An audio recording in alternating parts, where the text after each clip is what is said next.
Shalom, selamat pagi anak-anak.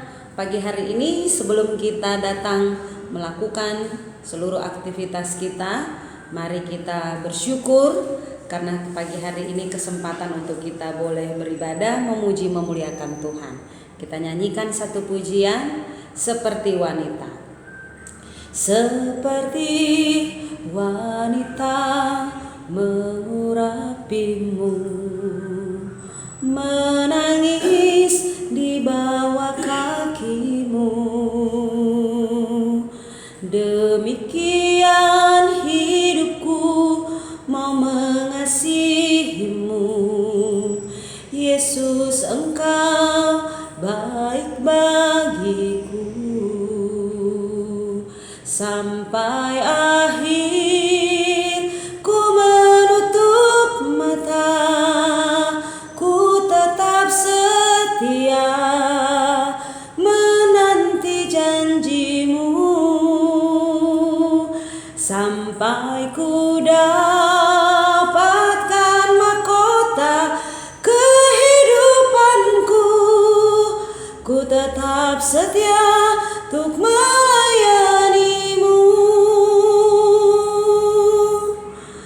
Seperti wanita mengurapimu, menangis di bawah kakimu. Demikian hidupku mau mengasihimu.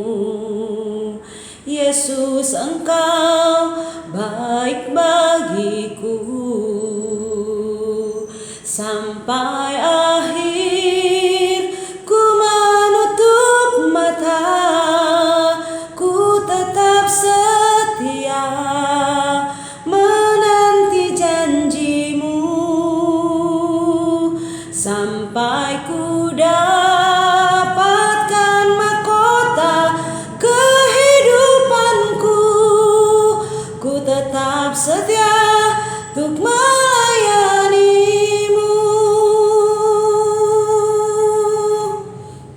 Kita bersatu dalam doa. Tuhan Allah Bapa di surga, terima kasih untuk anugerah-Mu bagi kami. Di pagi hari ini Tuhan, Engkau telah memberikan kami nafas hidup, bahkan di dalamnya kami memperoleh kekuatan di dalam tubuh kami. Terima kasih Tuhan, hari ini kami akan kembali lagi Tuhan, melanjutkan seluruh perjalanan hidup kami. Namun Tuhan, Engkau telah boleh memberikan waktu bagi kami, memanggil kami untuk kami datang beribadah, memuji, memuliakan Tuhan. Ya Bapa, kiranya Engkau yang boleh pimpin kami, khususnya di dalam kami akan membaca dan merenungkan kebenaran firman Tuhan. Biarlah Tuhan Engkau berikan kami pemahaman yang benar, agar kami bukan saja menggunakan telinga kami untuk mendengarkannya, tetapi Engkau memberikan kami hati dan pikiran agar kami taat kepada Tuhan dan melakukan apa yang menjadi kehendak Tuhan dalam hidup kami. Terima kasih Bapa, ini doa kami di dalam nama Tuhan Yesus Kristus, Tuhan dan Juru Selamat kami yang hidup. Kami berdoa dan kami bersyukur. Amin.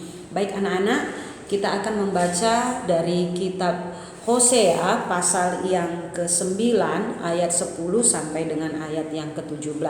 Anak-anak kami silahkan membuka ayat Alkitab di rumah dan memperhatikan setiap bacaan yang boleh Ibu Dewi bacakan.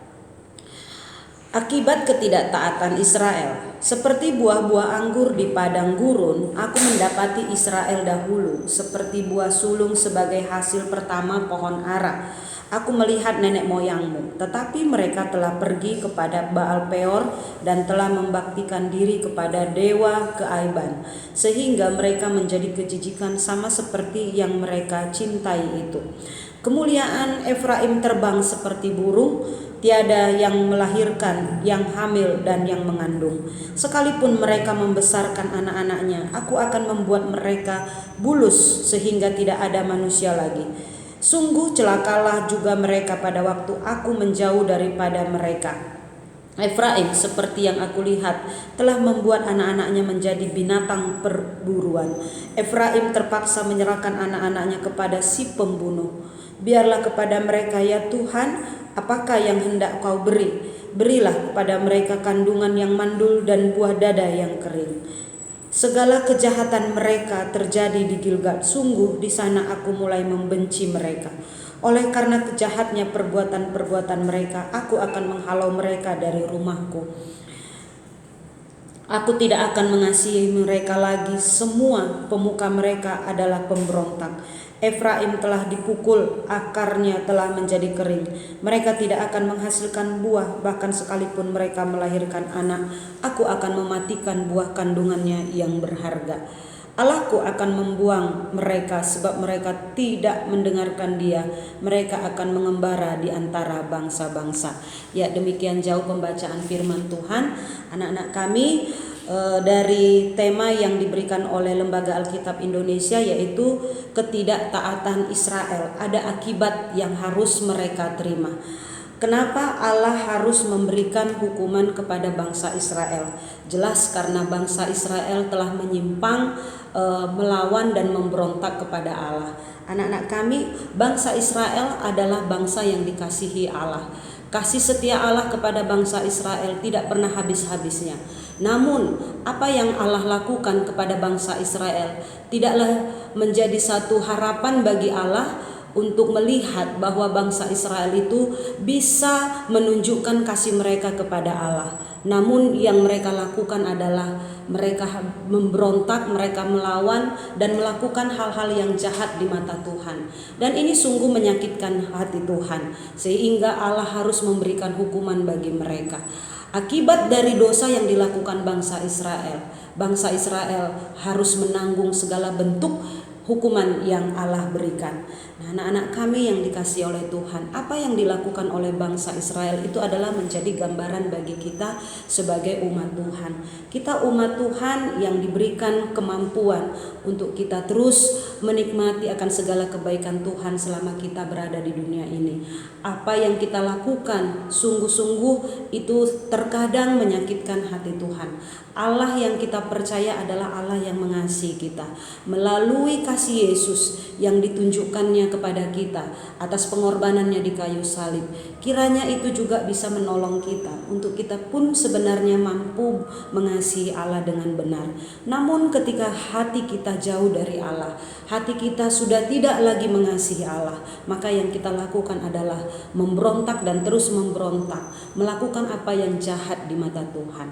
Namun kita bersyukur apa yang Allah lakukan di dalam kehidupan kita.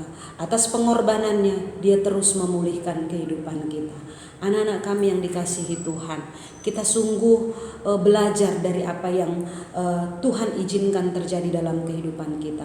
Jikalau kita masih menikmati kehidupan di tengah-tengah dunia ini, itu merupakan cara Allah di dalam memberikan kesempatan bagi kita untuk terus belajar dari apa yang menjadi kesalahan kita.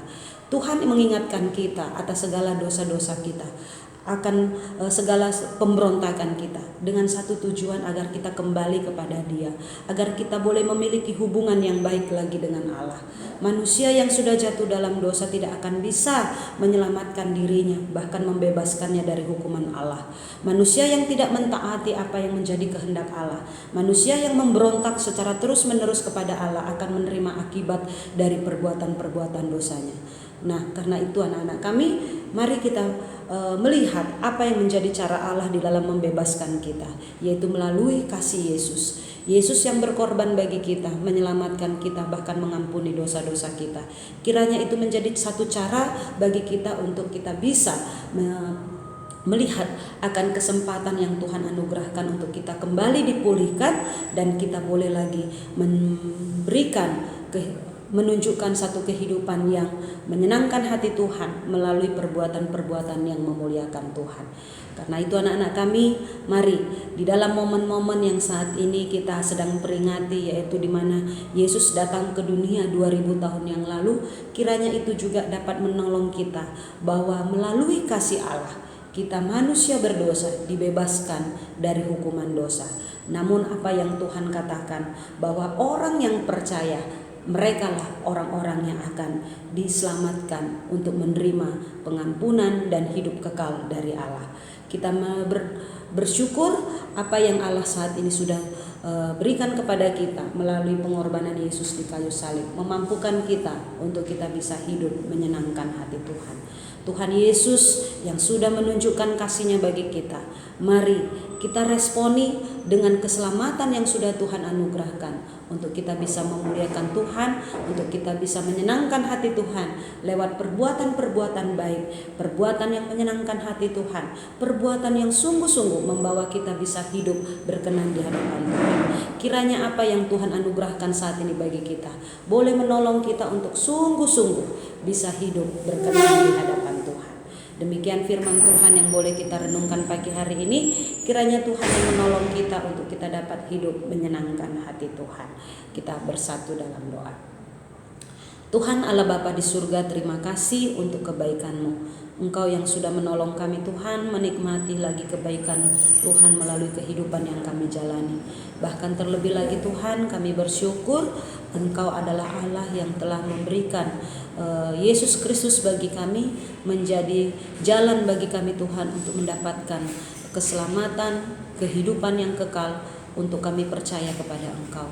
Terima kasih Tuhan Yesus, berkati kami agar kehidupan yang kami boleh jalani di sepanjang kehidupan yang Tuhan percayakan, kami boleh menjalaninya seturut dengan apa yang Tuhan kehendaki.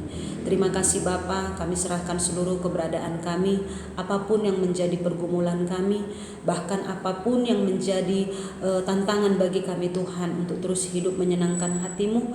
Mari Tuhan Yesus, Engkau berbelas kasihan bagi kami, agar hidup kami boleh memuliakan Tuhan di dalam seluruh apapun yang kami lakukan. Terima kasih Bapa, ini doa kami di dalam nama Tuhan Yesus kami berdoa dan kami bersyukur. Amin. Baik anak-anak kami, selamat pagi, tetap semangat. Tuhan Yesus memberkati kita. Shalom.